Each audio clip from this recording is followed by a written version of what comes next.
Chala, Chala, Chala. Danke auf Serbisch. Chala. Boni, jetzt sind wir in Serbien.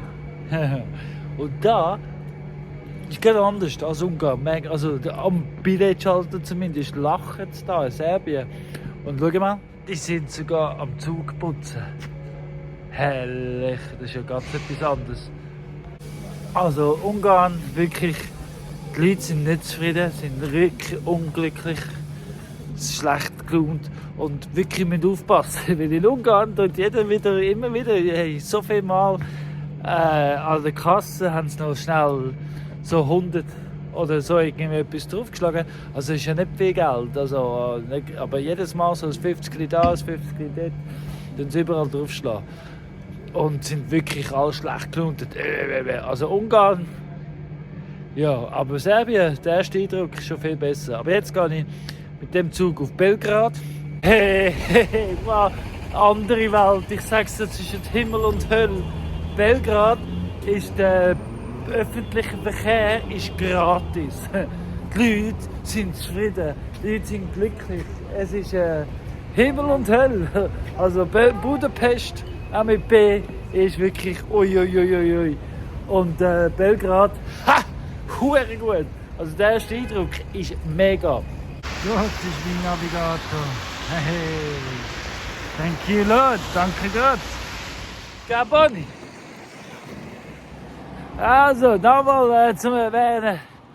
Also Belgrad. Hey, wirklich. Hat Applaus da. Hat Applaus. Es fühlt sich gut an. Die Energien sind gut. Es hat zwar 2, 3 Sachen, eben zum Beispiel im Bus, in den öffentlichen Verkehrsmitteln, die zwar gratis sind, dürfen nicht rein. Also immer wieder bin ich wieder rausgeschmissen worden. Jetzt gerade laufen wir, weil wir haben noch eine lange Busfahrt vor uns. Und dann aber, wirklich, die Leute sind wirklich, merkst du noch die Hoffnung, da merkst du Freude. Ich glaube, es ist relativ streng. Also, es ist also überall Fahnen, die hängen. Aber es ist aufgeräumt. Es ist sauber. Wenig Obdachlosigkeit, wenig Drogen. Ich glaube, es ist recht. Und eben beim Anmelden im Hotel Details und Kopieren. Es ist alles streng, Einreisen und so. Ich glaube, das ist schon recht strikt. Nicht so, aber korrekt. Wirklich, sehr, sehr gute Stadt. Also ich kann es wirklich nur empfehlen.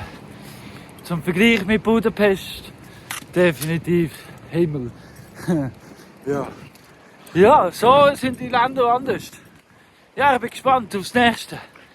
Und da, was ich noch sehe, wenn ich jetzt da... Boni, hast du auch Freude gehabt? Richtig gut. Also wenn ihr in Belgrad sind, das ist wirklich der Place zu übernachten. Chala, Chala, Chala. Danke auf Serbisch. Chala.